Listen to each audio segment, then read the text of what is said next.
নমস্কাৰ, মই শ্ৰী প্ৰদীপ কুমাৰ দাস।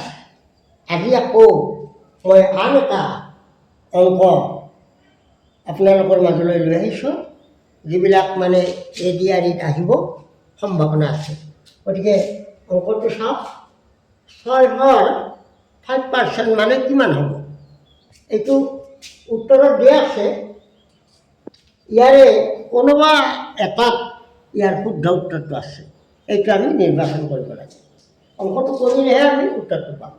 গতিকে আমি অংকটো কৰি দিছোঁ, আপোনালোকে চাই দিম। এতিয়া আমি আহিছোঁ 6ৰ 5% মানে কিমান হ'ব? এতিয়া আমি 6টো লিখি ল'লোঁ। মানে আপোনালোকে জানিব মানে পূৰণ। মানে পূৰণশীল। গতিকে আমি পূৰণশীল লিখিলোঁ। এতিয়া 5%।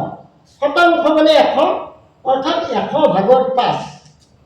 আমি 100/5 লিখিলোঁ। 100/5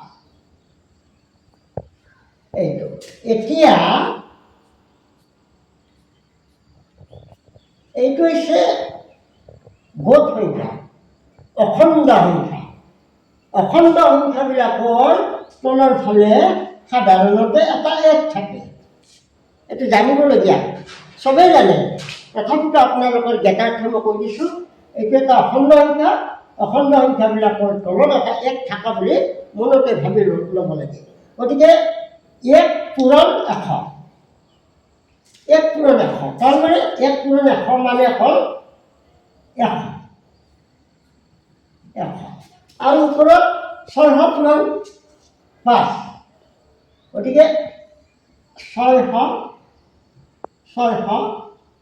পূৰণ 5। এইটো আমি কটাকটি কৰিব লাগে, তলে ওপৰে।